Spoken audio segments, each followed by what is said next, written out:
Welcome back to my channel earth mom Dehradun. मैं हूं ज्योति और वेलकम है आप सभी का मेरे चैनल में। अगर इस वीडियो के माध्यम से आप चैनल में नए जुड़े हैं तो जल्दी से सब्सक्राइब कर दीजिए। साथ में नीचे एक बेल नोटिफिकेशन है, उसको भी हिट कर दीजिए ताकि मेरे आने वाली हर वीडियो का नोटिफिकेशन आप सभी को सबसे पहले मिल जाए। और अगर आप लोगों को ये कॉर्ड सेट पसंद आ रहा है, मैंने आप लोगों को कहा था ना कि मैंने इस बार ग्रीन शॉपिंग करी है सावन को कंसिडर करते हुए। तो ये एक कॉर्ड सेट है जो कि ऊपर से उठा हुआ है, नीचे से डाउन है, मतलब आगे का पल्ला आपका घुटनों तक है और पीछे का पल्ले की लेंथ थोड़ी सी लंबी है। आपके बीच में पूरे बटन है, स्लिट है, कॉलर है इसके साथ, और इसके साथ एक बहुत ही ब्यूटीफुल रबर बैंड भी आया है। साथ में नीचे पैंट भी है। कॉटन का कॉट सेट है और काफ़ी डिसेंट और अच्छा है। मैं इसका लिंक कम्युनिटी में डाल दूंगी, अगर आप लोगों को चेकआउट करना है तो चेकआउट कर लीजिए। पसंद आया तो बाय भी कर सकते हैं। इसी के साथ रिएक्शन वीडियो में बढ़ते हैं आगे। बहुत दिन से मैंने पड़ोसी जी का वीडियो नहीं देखा था। बेसिकली मुझे लगा कि पड़ोसी जी शायद अब शांत हो गए होंगे, पर मेरे एक सब्सक्राइबर ने मुझे कमेंट किया कि दीदी पड़ोसी जी का वीडियो तो देखो, वो तो शांत ही नहीं हो रहे। मैंने कहा क्या बात कर रहे हो आप, पड़ोसी जी अभी तक शांत नहीं हुए। मैंने जाके पड़ोसी जी का वीडियो देखा तो मैंने कहा अरे हाँ भाई, ये तो बिल्कुल सच्ची बात है, पड़ोसी जी अभी तक शांत नहीं हुए। अभी तक तो पड़ोसी जी दूसरों के ऊपर ये ब्लेम डालते थे कि कंटेंट ले रहे हैं, उनके नाम से कंटेंट ले रहे हैं, उनके नाम से कंटेंट ले रहे हैं। देखा जाए तो बेसिकली पड़ोसी जी क्या कर रहे हैं, पड़ोसी जी भी भैया के नाम का कंटेंट ले रहे हैं। इससे पहले सपना के नाम का ले रहे थे, अब ले रहे हैं भैया के नाम का कंटेंट। जो जवाब अंकल आंटी दे सकते हैं, उनके पास पहले चैनल नहीं था लेकिन अब उनके पास चैनल है। जो जवाब देने का अधिकार और जिम्मेदारी अंकल आंटी की है, वो सारे जवाब देने के लिए पड़ोसी जी सामने आ रहे हैं। साथ में भैया के टैग मेंशन सब भरपूर यूज हो रहा है। मतलब ये भी यहाँ पे सिर्फ सवाल जवाब की आड़ में कंटेंट ही बना रहे हैं, फुल ऑन कंटेंट बना रहे हैं भैया के नाम का। तो आज के बाद पड़ोसी जी एटलीस्ट ये बात नहीं बोल सकते कि मैं तो अंकल आंटी के लिए वीडियो बनाने आया था, उनके पास कोई साधन नहीं था अपनी बात रखने का, इसीलिए मैंने अपने चैनल के माध्यम से उनकी बात रखी। नहीं, आप भी यूट्यूब पे चैनल चलाने आए थे और आप चैनल चला रहे हैं और अब आपको भी डॉलर्स की आदत पड़ गई है और कहीं ना कहीं आपको भी डॉलर्स कमाने में मज़ा आ रहा है। इसीलिए आप अपनी फैमिली व्लॉगिंग दिखाते हो तब डिफरेंस देख लेना, और आप अंकल आंटी की बातें करते हो तब डिफरेंस देख लेना। बेचारी छोटी बच्ची के कंटेंट पर तक ये कब्जा मार लेते हैं। उसने मंदिर का एक कंटेंट बनाया था, इन्होंने उसी के कंटेंट के साथ साथ अपना भी कंटेंट वहाँ पे शूट कर लिया। तो देखा जाए तो ये जो पड़ोसी भैया है ना, ये भी अंकल आंटी के नाम पे यहाँ पे सिर्फ अपना चैनल चमकाने का ही काम कर रहे हैं। ठीक है, अब आते हैं पड़ोसी भैया की वीडियो से ही रिएक्शन लेने के लिए। ठीक है, क्योंकि सोशल मीडिया पे वीडियो आई है और हमें कुछ पिछला भी याद है, अभी कुछ नया भी मिल गया है। तो चलिए शुरू करते हैं रिएक्शन। कमेंट सेक्शन में अपने अपने ओपिनियन जरूर रखना, अगर कोई पॉइंट मिस हो जाए तो वो भी आप मुझे बताना, लेकिन कमेंट करते हुए भाषा का प्रयोग प्लीज सोच समझ के करें। हमेशा कमेंट सेक्शन में कमेंट करते हुए ध्यान रखना कि आप अर्थ मॉम के चैनल पे कमेंट कर रहे हो, जो कि खुद भी अभद्र भाषा को सपोर्ट नहीं करती, बोलती नहीं है। तो अगर आप मुझे प्यार करते हैं तो आप भी इस भाषा का थोड़ा सा ध्यान रखेंगे कि आपको कमेंट किस तरीके से करने हैं। बाकी मेरी ऑडियंस है ही इतनी प्यारी कि वो कभी इस तरीके के फालतू कमेंट्स करती ही नहीं है। ठीक है, तो पड़ोसी भैया ने आज एक बात क्लियर करी, जो बात शायद आप लोगों को जान के भी हैरानी भी होगी और जान के आप लोगों के सामने थोड़ी सी और क्लैरिटी होगी कि सपना का अपने पति के किसी भी डॉक्यूमेंट्स में नॉमिनी में नाम नहीं था, किसी भी आइडेंटिटी में एज अ वाइफ उनका नाम नहीं था, चाहे वो उनके फर्स्ट हस्बैंड हो, चाहे वो उनके सेकंड हस्बैंड हो, उनका कहीं पे भी कहीं तक भी नाम नहीं था। इनफैक्ट बैंक अकाउंट में भी वो नॉमिनी नहीं थी, यहाँ तक कि इंश्योरेंस में भी वो नॉमिनी नहीं थी। शादी के बाद भी उनका नाम चेंज नहीं हुआ और भैया लोगों के जाने के बाद भी उनका नाम चेंज नहीं हुआ। और सबसे सोचने वाली बात यह है कि अगर वो लड़की इन चीज़ों के मामले में चालाक होती तो वो सबसे पहले ये चीज़ करवा देती, नॉमिनी बन के बैठ जाती। अगर उसको पैसों का लालच होता, जो कि अच्छी खासी रकम मिली थी, अच्छी खासी रकम थी इंश्योरेंस की, तो वो नॉमिनी बनने में उसे कुछ मिनट भी नहीं लगता। क्योंकि चाहे नॉमिनी कोई भी हो, लेकिन वाइफ का जो हक होता है ना, वो हर इंश्योरेंस फॉर्म देती है। क्योंकि समटाइम्स ऐसा होता है कि इंसान को पता नहीं होता कि उसके साथ अगले पल क्या हो जाए, और नॉमिनी में मम्मी का नाम चलता हुआ आता है लड़कों के तो वही एग्जिस्ट करता है। लेकिन अगर कोई मिस हैपनिंग होती है ना, तो वाइफ से भी इस बात की एनओसी ली जाती है कि क्या वो इस चीज़ में ओके है कि ये सारा का सारा अमाउंट मदर को मिल रहा है। अदरवाइज अगर बच्चे और बीवी होते हैं तो हर चीज़ के हिस्से होते हैं। बच्चों का एक अलग हिस्सा बनता है, बीवी का अलग बनता है, और माँ का हिस्सा भी बनता है, लेकिन बीवी का भी बनता है। अगर बीवी इस चीज़ के लिए ऑब्जेक्शन ना जताए कि मुझे कोई ऑब्जेक्शन नहीं है, तो वो अमाउंट पूरा का पूरा मिल जाता है। और इसीलिए शायद वो सारा इंश्योरेंस का अमाउंट आंटी के अकाउंट में आया। इंश्योरेंस का अमाउंट ही नहीं, जितने भी भैया के बैंक अकाउंट में पैसे थे, क्योंकि उसमें नॉमिनी आंटी थी, तो बैंक अकाउंट के पैसे भी सारे आंटी के पास ही आए। अब भैया के बैंक अकाउंट में पैसे कहाँ से आए? क्योंकि भैया के पास कोई जॉब तो थी नहीं, आप सब भी जानते हैं। वो एक जिम चलाते थे और उसके बाद वो सोशल मीडिया पे वो भी काम करते थे। इसका मतलब सोशल मीडिया की इनकम ही उनके अकाउंट में जमा हो रही थी, जो तकरीबन एक बार सुना था कंट्रोवर्सी के दौरान ही कि वो भी लाखों में थी। जो उनके अकाउंट में पैसे थे वो भी लाखों में पैसे थे। जो पैसे शायद कुछ सोशल मीडिया के रहे होंगे, कुछ उनके जिम के रहे होंगे, वो भी सारे के सारे पैसे आंटी को गए। तो यहाँ से आप लोगों को एक बात और समझने को मिलती होगी कि सपना का पैसों को लेके कभी भी इस फैमिली से कोई भी लोभ लालच नहीं रहा। क्योंकि अगर वो इतनी चंट, चालाक और लालची होती ना, तो इंश्योरेंस के पैसे भी अपनी सास के खाते में नहीं जाने देती, और अपने पति के बैंक अकाउंट के पैसे भी अपनी सास के खाते में नहीं जाने देती। पड़ोसी जी ने फ्लो में ये बात भी क्लियर कर दी कि भैया के खाते से लेकर भैया के इंश्योरेंस के पैसे सब कुछ अंकल आंटी को मिले थे।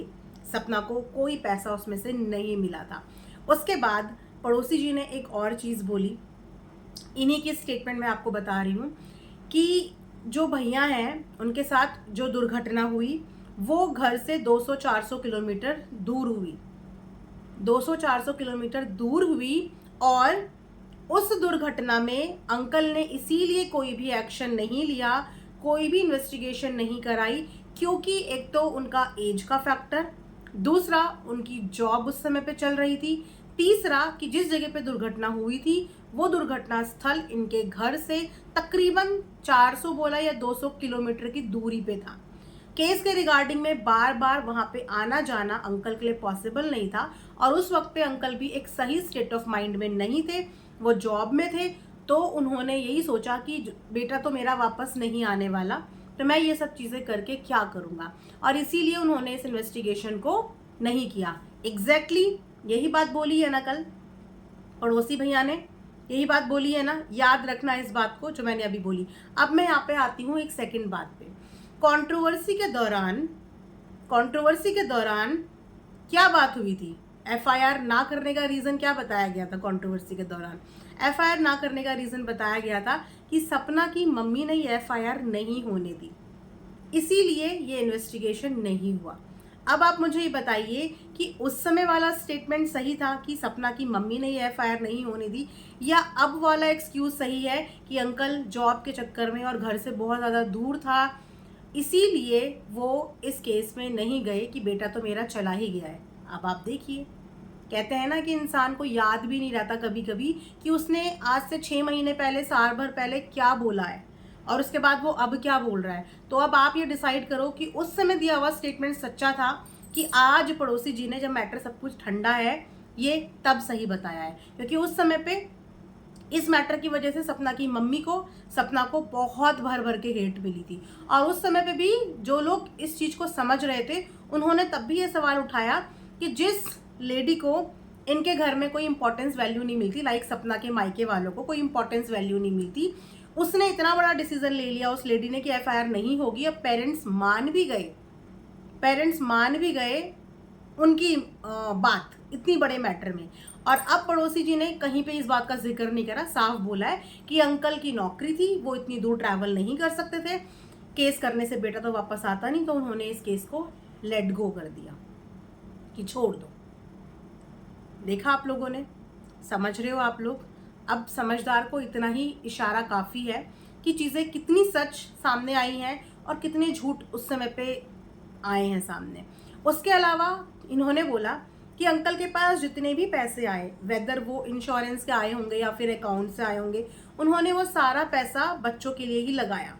उन्होंने वो पैसा वहाँ पे विला में लगाया, विला में वो पैसा उन्होंने लगाया। लेकिन विला में तो मैक्सिमम पैसा सपना का लगा था।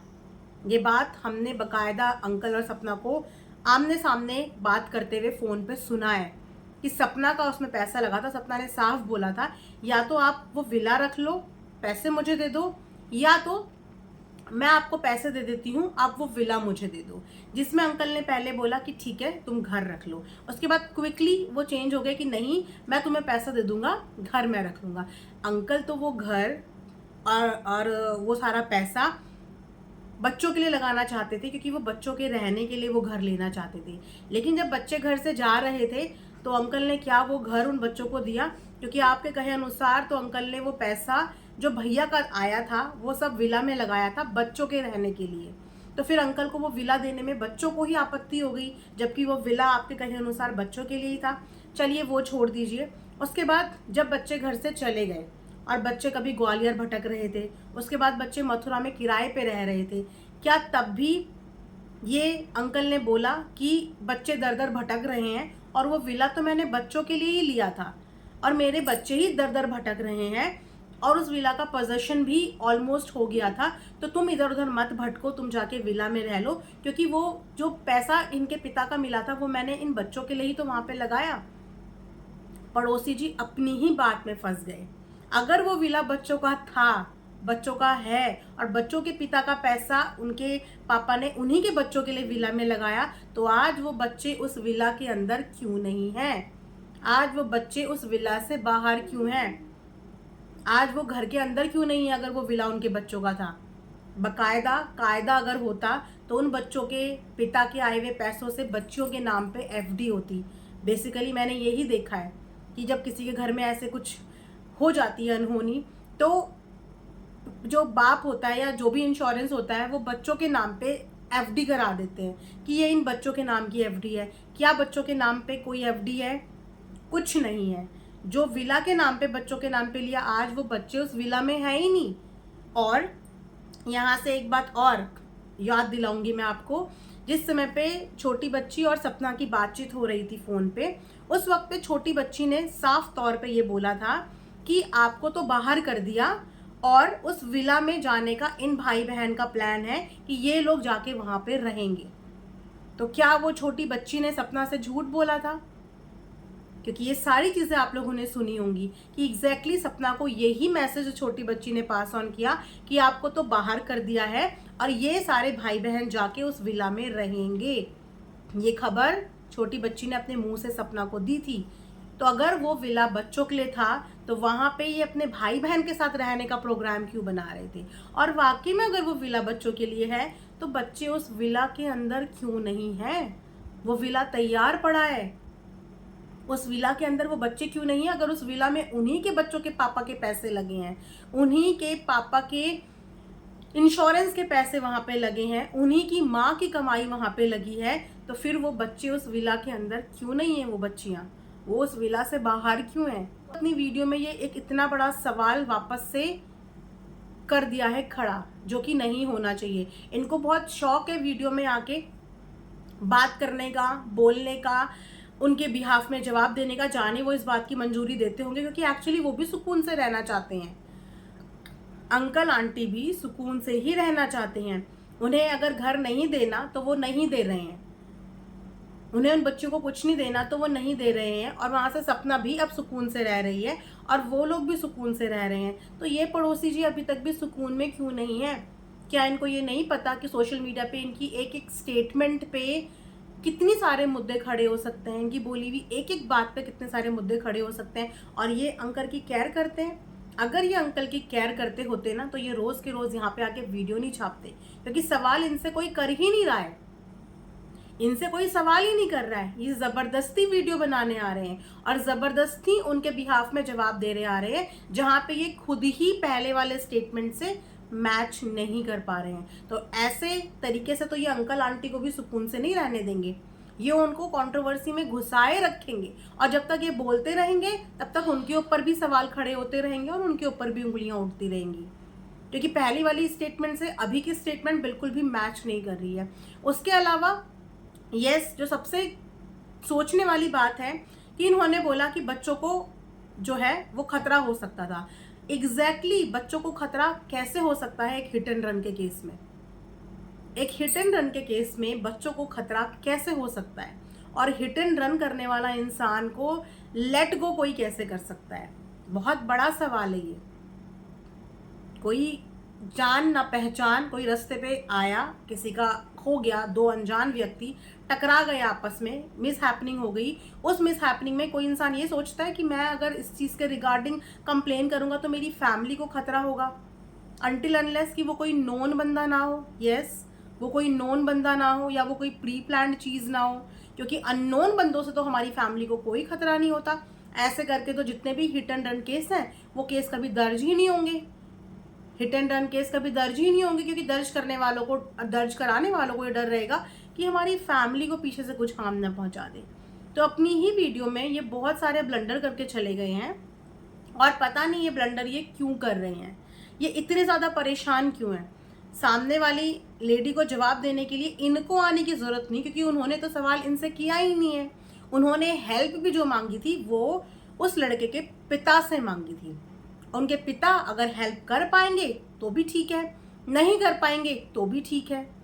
लेकिन आप जो बार बार आ रहे हैं और ऐसी उलझुल बातें कर रहे हैं और उनके ऊपर सवाल खड़ा करवा के जा रहे हैं, तो आई एम सॉरी, आप कहीं से उनके वेल विशर नहीं है, क्योंकि आपको सिर्फ उनके नाम पे अपने चैनल में वीडियो डालनी है, उनके हैशटैग लगा के उनको मेंशन करके आपको सिर्फ अपना चैनल चलाना है। आपको अंकल से कोई प्यार, कोई सिंपैथी नहीं है, कुछ भी नहीं है। और शायद वो भी मजबूरी में आपको मना नहीं कर पाते, आपको बोल नहीं पाते और आपकी वजह से वो कंट्रोवर्सी में फंसते चले जाते हैं। जब वहां से सपना चुपचाप अपना काम कर रही है तो आप अंकल आंटी को भी चुपचाप से जीने दो ना। आप उनका टॉपिक क्यों नहीं बंद करते हो? और आप कहते हो कि उनको इस उम्र में परेशान ना करो, आप खुद उनकी परेशानी का रीजन बने हुए हो। आप उनका टॉपिक बंद क्यों नहीं करते हो? अगर आप यहाँ से अपना मुंह बंद करके बैठ जाओगे तो उनके ऊपर तो चीजें वैसे ही खत्म हो जाएंगी। आधा तो सुकून उस फैमिली का, सॉरी बट आपने डिस्टर्ब किया हुआ है और ऊपर से आप उनके वेल विशर बनते हो। ऐसे करके आप चीजों को कितना कॉम्प्लिकेट कर रहे हो। अब आप ही की वीडियो से देखो कितने सारे लूप होल्स निकल के आ गए, कितने सारे लूप होल्स निकल के आ गए। ना तो आप बच्चों के लिए कंसर्न हो, ना आप अंकल आंटी के लिए कंसर्न हो, ना आप सपना के लिए कंसर्न हो, ना ही आप छोटी बच्ची के लिए कंसर्न हो। आप यहाँ पे सिर्फ सिर्फ सिर्फ अपना ही फायदा देख रहे हैं। अगर आप अपना फायदा नहीं देख रहे हैं तो करिए अपनी वीडियो डिमोनेटाइज और उसके बाद वीडियोस बनाइए। बकायदा पूरे ऐड वीडियो में लगते हैं, बकायदा पूरे मेंशन और हैशटैग्स लगते हैं। इसका मतलब आप भी यहाँ पे उनके नाम पे सिर्फ और सिर्फ व्यूज कमाने ही आए हैं, जो आप कर रहे हैं बखूबी, कोई डिफरेंस नहीं है।